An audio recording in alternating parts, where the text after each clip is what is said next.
Quando pensamos em religião, todo mundo tem um conceito. Por exemplo, vou explicar e pensar junto com você o que é um conceito.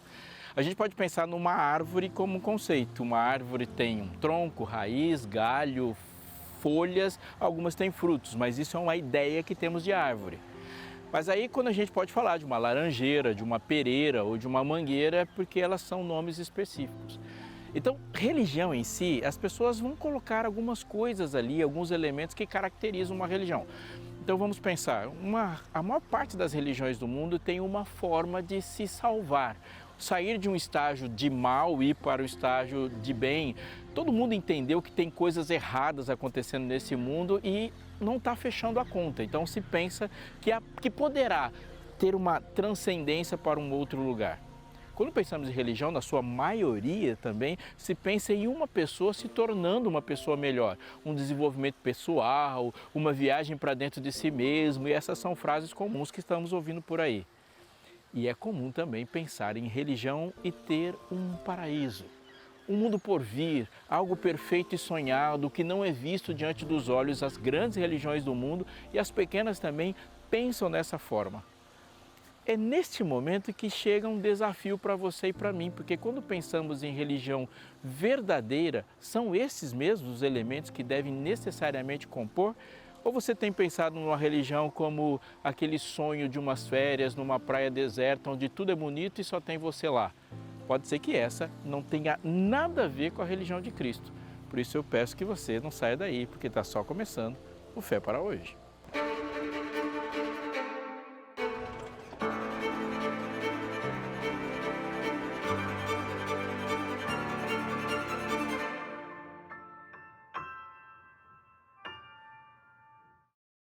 O programa Fé para Hoje quer ser fiel ao seu nome.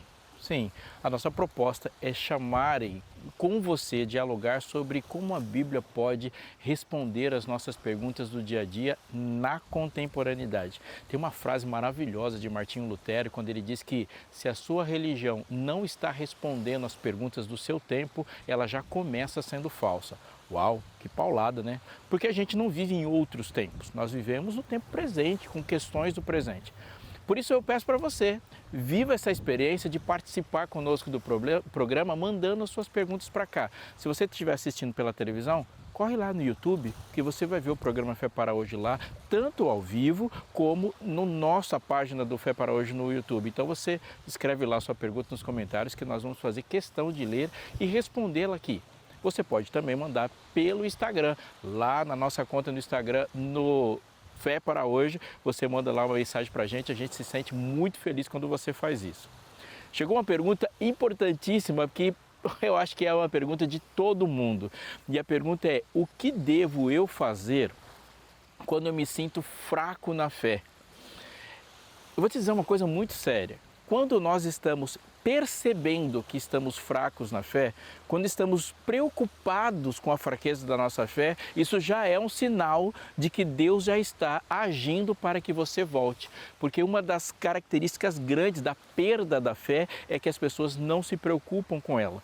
Quando nós olhamos para os personagens bíblicos e eles são ali para nos revelar como Deus age conosco, nós vamos perceber que os menos preocupados são os que mais profundamente estão em pecado. Faraó, quando encarou a realidade de Deus, ele disse: manda ele vir aqui conversar comigo. Ele não está nem aí, enquanto outros caem aos prantos e lutam contra o seu próprio pecado.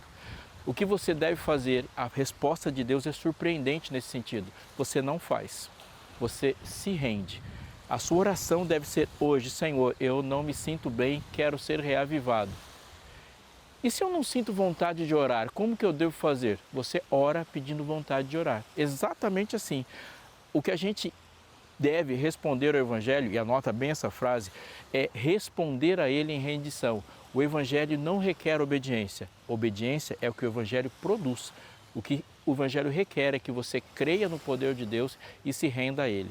Quer saber mais sobre a Bíblia, sobre fé, sobre perguntas do dia a dia?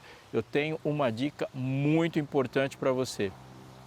Revista Esperança Novo Tempo na mira da verdade, novinha, chegando e já batendo de frente com muitas perguntas que se levantam e já consertando também muitas dúvidas.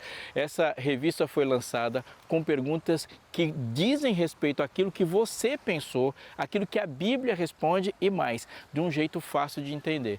Fala com a gente, manda sua mensagem para a gente via WhatsApp ou entra no site da Escola Bíblica. Sim, lá você pode passar por todo esse caminho de maneira muito fácil. Se você quiser também, você pode ligar no número que está aparecendo para você agora. Pode escolher.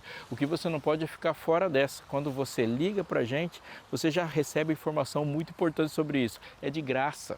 Então, ela vai chegar até a sua casa, você só vai esperar. Preencher um cadastro simples e a revista chega até você sem nenhum custo, porque foi patrocinada pelos Anjos da Esperança.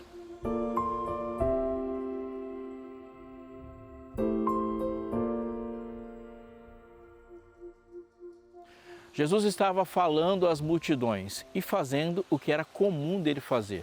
Expunha as realidades do reino, mas a maneira como Jesus se conectava com a multidão incomodava e muito a elite política e religiosa da sua época. E a razão é muito simples de perceber. Jesus era popular. Ele se conectava ao coração e as pessoas reconheciam isso.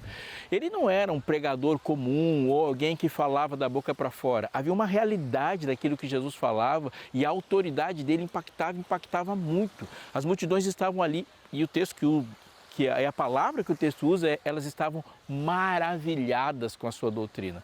Uma outra expressão em outro momento do Evangelho são aqueles que foram para lá prendê-lo e voltaram dizendo: nunca vi coisa igual, ninguém falou desse jeito. Um advogado, essa é uma palavra que seria traduzida para a gente, mas lá no texto bíblico está lá como intérprete da lei. Mas é a mesma palavra para advogado, uma vez que a gente entenda que a lei de Deus naquele momento para aquele país não tem uma diferença como leis civis como temos para hoje. Ele era alguém especializado em interpretar as regras de Deus, o texto bíblico, ele era um especialista em texto. E, obviamente, como especialista, ele também falava às pessoas. Muito incomodado com o sucesso de Jesus, com a maneira com que Jesus falou, ele quis questioná-lo. O texto diz que ele, olhando para Jesus e intentando colocá-lo à prova, perguntou: mestre, qual é o grande mandamento da lei? Como que a lei se resume? É uma pergunta sobre interpretação teológica pesada, que é tentar pegar tudo que está escrito e sintetizar dizendo: essa é a essência. Jesus fez o que sempre faz. Genialmente devolveu a pergunta e falou: como você entende? Neste momento ele responde muito bem. Provavelmente a resposta dele estava pronta porque ele esperava a resposta de Jesus para confrontar com a dele. Então ele fala: amar a Deus sobre todas as coisas e ao próximo como a si mesmo. E ele recebe neste momento um dos elogios mais poderosos e mais bem feitos que alguém já recebeu de Jesus. Ele falou: disseste bem, faça isso e você viverá. O homem não foi legal para ele não estava satisfeito. Então ele, querendo justificar-se, diz o texto, fala: quem é meu próximo? Aqui, esse momento merece uma pausa porque nós estamos confrontados. Eles estão discutindo sobre como o texto do Antigo Testamento, as Escrituras, a lei, fundamentam uma religião. No final das contas, de tudo que foi dito, o que é de fato uma religião? Jesus, quando devolveu, ele disse: amar a Deus e amar ao próximo. Quem é esse próximo? Note que esse homem ainda está no texto. Sim, a religião dele tem muitos versículos, muitos capítulos, tem autores, tem um diálogo entre os autores, tem uma bibliografia enorme, mas está faltando algo nessa sua religião que Jesus vai colocar como uma bomba. Quando ele pergunta quem é meu próximo, Jesus começa a contar uma história de um homem que ia de Jerusalém para Jericó. E indo de Jerusalém para Jericó foi assaltado, você conhece? Essa é a parábola do samaritano. Ele foi assaltado, foi agredido e ficou caído na estrada como morto. Passam duas autoridades religiosas e passam de largo, se afastam dele. Um samaritano aparece, cuida dele, paga o custo desse cuidado, leva-o para um lugar de abrigo e acolhimento, investe nisso e salva a vida do homem. Dentre tantas coisas que Jesus está explicando nessa parábola, ele está fazendo uma para você e para mim.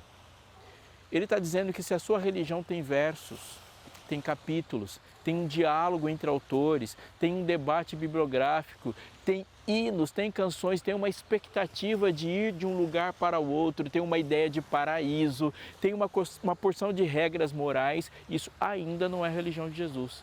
O que Jesus faz para colocar naquele homem uma diferença brutal na sua concepção religiosa é colocar outra pessoa nessa religião.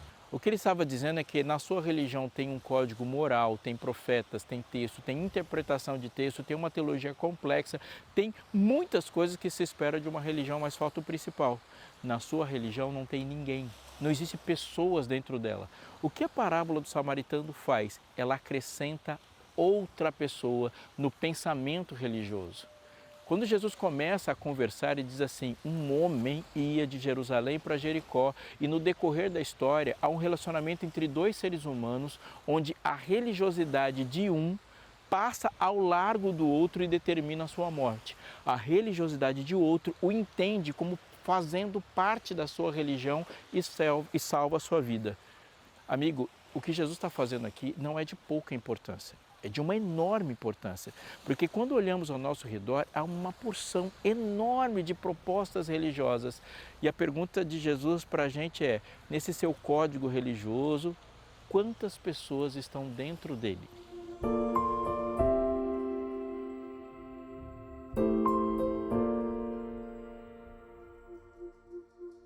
A conclusão que podemos chegar da parábola do bom samaritano e para quem ela é exposta, quando Jesus fala com aquele intérprete da lei é, por favor, anote isso aqui. Quando eu não compreendo a religião de Cristo, alguém morrerá no caminho. Essa é a parte pesada da parábola do samaritano. Mais do que falar de alguém com extrema bondade que atendeu alguém necessitado no caminho, Jesus está chamando-nos para a realidade urgente da compreensão do que ele está dizendo. Eu vou repetir. O que a parábola do samaritano diz é, se você compreender a religião de Jesus de maneira diferente da que ele explicou, isso vai fazer com que alguém morra no caminho. Isso é real também. Agora, pensa comigo sobre uma outra situação. Um jovem milionário, muito rico, infeliz e com grandes dúvidas a respeito da sua fé, se aproxima de Jesus sabendo que Jesus de alguma forma era diferente. Ele nota a diferença de Jesus como os outros também notaram, então ele chega para Jesus e faz uma pergunta muito parecida com a pergunta do intérprete da lei. Bom mestre, que farei para herdar a vida eterna? Cabe aqui uma nota. Tanto ele como o intérprete da lei constrói a pergunta da mesma forma. O que farei para herdar? Para a gente, essa pergunta parece esquisita, ela é contraditória, porque ninguém faz alguma coisa para herdar. Para você herdar, você tem que ser filho de alguém que fez alguma coisa, que é construir uma riqueza, uma herança. Mas ele pergunta, quando ele faz essa pergunta desse jeito, o que farei para herdar, ele está revelando uma realidade sobre a sua crença. A primeira, ele entende que a salvação é herdada. Ele entende que ela tem que vir do Pai Celestial para conosco, mas ele não aceita que todos sejam herdeiros. Então ele está dizendo, sim, há uma herança para receber, mas como eu faço para ser esse filho? E se ele entende que ele vai ter que fazer alguma coisa para ser um filho, automaticamente ele vai entender que nem todos são. Eu gosto de dizer e repito, as pessoas que ouviram Jesus explicar como se ora na oração do Pai Nosso, elas já sabiam chamar Deus de Pai. O que elas não sabiam é chamar de nosso. Elas já sabiam falar dos seus pecados, mas não sabiam falar das nossas dívidas. E elas entendiam que deve-se pedir para Deus o pão, mas nunca pediam que o pão seja nosso. E Jesus agora a choca ao dizer que o Pai é nosso, o pão é nosso, a dívida é nossa e o reino não é nosso, o reino é dele. Chega esse jovem e fala, que farei para herdar a vida eterna? E Jesus de cara já responde apresentando-se. Por que me chamas bom? Não há nenhum que é bom que não seja um ser divino. Jesus ele sai da categoria mestre como alguém que vai dar uma sugestão, como alguém que dá ordens, que diz que é a vida eterna, porque a vida eterna é Ele. E isso é muito importante quando ouvimos Jesus. Que farei para herdar a vida eterna quando está perguntando para alguém que se apresenta como a vida eterna? Eu sou a vida, ele disse. Agora, aquele jovem, diante das palavras de Jesus, estava diante de uma realidade que Jesus sempre expôs. Jesus não é um caminho para a vida eterna. Jesus é a vida eterna. Conhecer Jesus não é uma forma de alcançar a vida eterna. Ele já se colocou dessa forma. Em João, capítulo 17, verso 3, ele vai dizer: e a vida eterna é essa, que conheçam a Ti, o único Deus verdadeiro, e a Jesus Cristo a quem enviaste. Agora, a questão não era encontrar o caminho da vida eterna, era como se render à vida eterna que estava diante dele. Que farei? Neste momento, Jesus olha para o milionário e diz para ele: pega tudo o que você tem, toda a sua riqueza, entrega aos pobres e você vai ter um tesouro no céu. E depois disso, segue-me. A resposta é triste, porque o texto diz que ele, entristecido, saiu dali, deixou Jesus, voltou para o caminho de onde veio, porque ele era dono de muitas riquezas. Você pode não ser um jovem milionário, ter muita riqueza e ser desafiado a abrir mão de tudo que você tem de posse sendo conquistada ou herdada, mas deve sim prestar atenção nesse relato de Jesus, porque tem a ver com todos nós.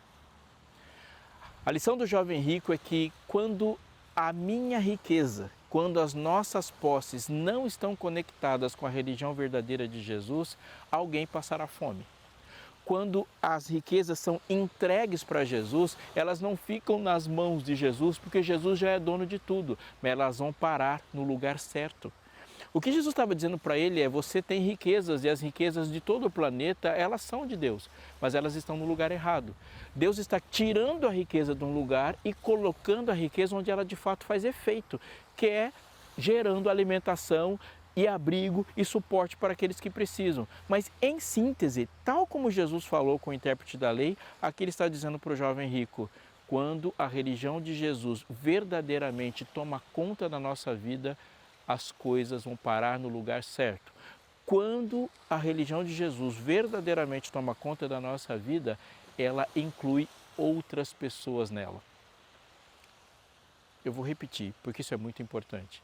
Quando o intérprete da lei encontra com Jesus, a resposta de Jesus foi colocar uma outra pessoa, um samaritano e alguém caído no caminho dentro da sua perspectiva religiosa. Quando o jovem rico pergunta sobre a vida eterna, Jesus acrescentou na pergunta dele, acrescentou na perspectiva dele, colocou na religião dele todos os pobres. Mais uma vez, aparecem duas pessoas cuja religião não tem ninguém. E a resposta de Jesus é colocar alguém na sua religião.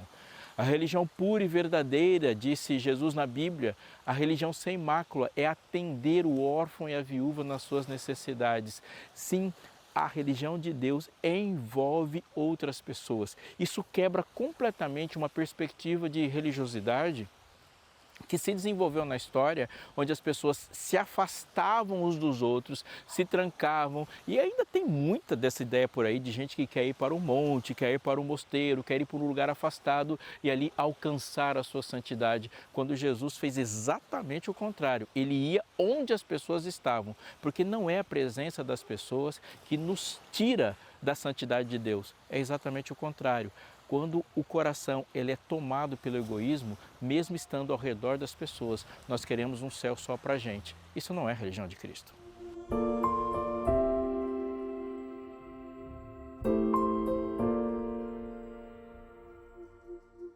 No Evangelho de Lucas, capítulo 15, há a história que talvez seja das mais conhecidas, uma das parábolas mais conhecidas de todos os tempos, e ela é chamada por muitos de o Evangelho dentro do Evangelho.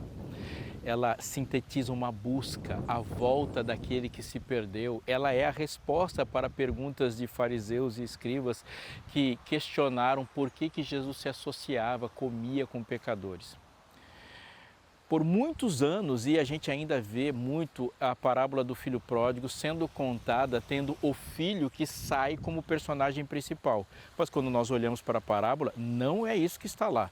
Jesus está começando a questionar os seus ouvintes, colocando em paralelo quais são os valores deles. E começa na primeira parábola, em Lucas 15, perguntando assim: qual dentre vós é a pessoa que, tendo 100 ovelhas e perdendo uma, não vai buscá-la? Olha a pergunta: qual dentre vós? Ele devolve para eles dizendo assim: vocês que são pastores, quando cuidam de 100 ovelhas e perde uma, não vão buscar? Eles disseram sim. Então note que o pastor da parábola da ovelha perdida não é Jesus. O pastor da parábola da ovelha perdida somos nós que vamos buscar coisas que a gente imagina ter valor. No caso, eles são pastores. E eles têm um raciocínio óbvio, se cada pastor ali como um profissional, toda vez que perder uma ovelha, não ligar para ela, no final do ano não tem ovelha nenhuma.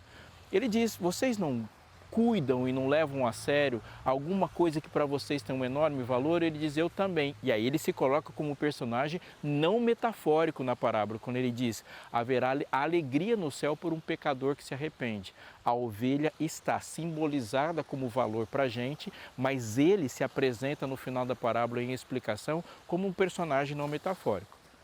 Ele vai dizer depois, seguindo o mesmo raciocínio, e fala, qual dentre vós é a mulher que tendo 10 dracmas e perdendo uma não vai buscar? Uma dracma não tem um valor comercial, não dá para vender uma dracma, ela tem um valor emocional. Seria como para a gente alguém que perdeu uma foto, por exemplo, que não vai dar para vender, não tem dinheiro, mas é importante para a gente. A mulher na parábola da dracma perdida não é Jesus. Ele está dizendo e nos colocando na parábola, dizendo assim, você não vai buscar algum objeto, algum item que tem valor só para você? Eu também vou. É a partir desse raciocínio que ele vai também contar a parábola do filho perdido. Mas note, o filho sai de casa, faz tudo errado, não há nenhuma razão que valorize, que justifique. Na história do filho pródigo não tem nenhum mérito, não tem como olhar para ele e dizer assim, é verdade, ele se arrependeu, é verdade, ele merecia ser acolhido de volta. Não, ele sai de casa por um pecado muito ofensivo, torra todo o dinheiro e o que faz ele voltar para casa é a vontade de comer e nem a saudade do pai. Ele fala, quantos trabalhadores do meu pai têm pão com fartura e eu aqui morro de fome. Ou seja, na parábola ele volta pensando em si mesmo do mesmo motivo que ele saiu. Ele sai pensando em si mesmo e volta pensando que voltar para casa é melhor. Ele apresenta o pecador como ele é. Mas enquanto a gente se concentra nesse pecador que de fato nem se arrependeu, como a ovelha não se arrependeu e a dracma também não, é a questão da busca, ele agora vai concentrar toda a parábola no seu personagem principal, que é o irmão mais velho. É com ele que o diálogo acontece, é sobre a atitude dele que Jesus está contando. E agora aparece um irmão mais velho e a conversa é, por que você está triste? Qual é a razão do seu julgamento? Agora, perceba qual é o raciocínio de Jesus. Há uma herança sendo dividida e um pega a herança e usa a herança do pai a despeito da vontade do pai. O outro que recebeu a herança não usa a herança para a função que ela mais tem. E a função da herança é ter um capital, é ter recurso para buscar o restante da família. O que Jesus está dizendo é que a religião do filho mais velho é uma religião onde há uma fazenda, onde há uma herança, onde há festa, onde há um critério, há uma moral para julgar aqueles que erram, mas na religião do filho mais velho não tem nada mais que isso. O irmão mais novo não está dentro da perspectiva do recurso. O que Jesus está dizendo ao falar com o filho mais velho e apresentando na parábola é uma religião verdadeira envolve as pessoas que não fazem parte dela. Sim, porque quando o jovem sai de casa, ele está dizendo de alguém que rompe com a religiosidade do pai, alguém que rompe com a religiosidade do irmão, alguém que não pensa mais como você. Vamos juntar um pouquinho. Quando o intérprete da lei conversa com Jesus e fala sobre o grande fundamento da lei, ele diz, cuide do necessitado. Sim, é olhar para o outro e entender o outro como filho de Deus. Quando o jovem rico chega e pergunta sobre a vida eterna, Deus coloca para ele a lógica da eternidade. E a lógica da eternidade, ela é um momento onde não há pecado, por isso ele é eterno. E o pecado consiste exatamente em ignorar que existem outras pessoas e pensar na existência somente para si. Isso é extremamente importante. Tende em vós, diz o texto, o mesmo sentimento que houve em Cristo Jesus. E Filipenses capítulo 2 continua, porque ele existindo, subsistindo em forma de Deus, não julgou por usurpação ser igual a Deus. Antes a si mesmo se humilhou, assumindo forma de servo, e como servo foi obediente até a morte e morte de cruz. O caminho de Jesus apresentado em Filipenses 2, a partir do verso 5, é o de alguém que está no trono e vai caminhando passo a passo para baixo na direção de onde estão as pessoas que necessitam dele e da vida dele. Agora compare isso na descrição de Satanás enquanto Lúcifer quando ele começou a história do pecado. Subirei acima das mais altas nuvens e serei semelhante ao Altíssimo. No monte da congregação me assentarei. O que ele está dizendo é que da posição que ele está, junto com outros iguais a ele vai se afastando para se isolar sozinho e ser servido por esses outros. Essa é a lógica do ego. A lógica do ego, quando é trazida para a terra a partir da oferta da serpente para Eva, quando diz, sereis como Deus, saia do status onde você está e na sua forma de pensamento, tudo se concentra em você. Essa é a essência do pecado. Portanto, a pergunta do jovem rico, ela só pode ser respondida plenamente quando Deus acrescenta outras pessoas. O céu só é céu, por causa que o pensamento do céu é um pensamento de amor. Céu é um lugar onde você ama profundamente todas as pessoas e convive com todas as pessoas te amando profundamente também. A religião que Jesus apresenta na parábola do filho pródigo é uma religião cujos recursos, os talentos, todo o poder usado e a ideia de herança, ela é colocada para alguém para um uso em benefício de outro. Isso é tremendo. Eu faço uma pergunta para você. Quando você pensa em ser uma pessoa religiosa, quantas pessoas cabem nessa religiosidade? Quando você anda pelas ruas e identifica pessoas religiosas, elas são definidas como? Como pessoas de alta moralidade, que têm em seu código de convivência uma porção de nãos? Quando você pensa em religiosos, quais são pessoas que têm uma ideia mística ou imaginam um mundo diferente do visto? Porque a religião de Jesus usa sandálias, usa túnicas, mas também tem calça jeans, camiseta, tênis, sapato. Eles estão andando nas segundas-feiras da vida e a religião de Jesus é cheia de gente. E quando Deus define, Ele fala, são com as pessoas. Eu quero terminar esse episódio te chamando para uma reflexão de Jesus que é poderosíssima quando Ele fala no final da história. Vão aparecer pessoas dizendo, Senhor, Senhor, em Teu nome, e uma lista de moralidades, uma lista de grandes feitos, e Deus vai responder, eu não conheço você. Eles vão assustar e a resposta de Jesus é, você me viu com fome e me deixou com fome. Você me viu nu e me deixou nu. Você me viu necessitado e me deixou necessitado. E a pergunta deles é, quando? Quando na sua religião você pensou que o que consistia a santidade era uma porção de códigos.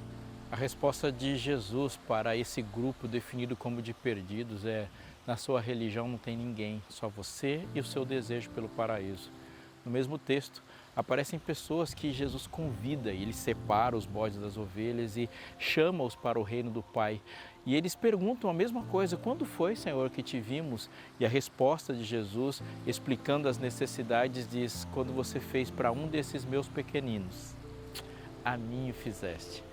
Jesus em nenhum momento está dizendo que as coisas que fazemos, nossas atitudes, as nossas boas obras vão ser a causa da nossa salvação. Jamais, Ele é a primeira pessoa a combater esse tipo de ideia.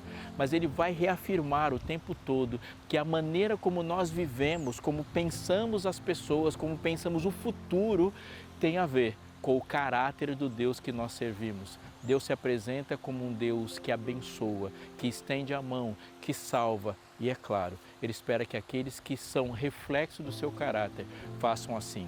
Quantas pessoas cabem no seu céu? Quantas pessoas estão no seu paraíso? Qual é a sua ideia de céu, de futuro, de eternidade? É de uma ilha deserta, paradisíaca, onde está você sentado numa cadeira olhando para o mar? Pois a eternidade de Deus é uma terra repleta de seus filhos convivendo bem e desfrutando das maravilhas da sua presença. Assim é a religião de Deus, que a sua maneira de olhar para as pessoas reflita para elas a maneira como Deus olha para elas.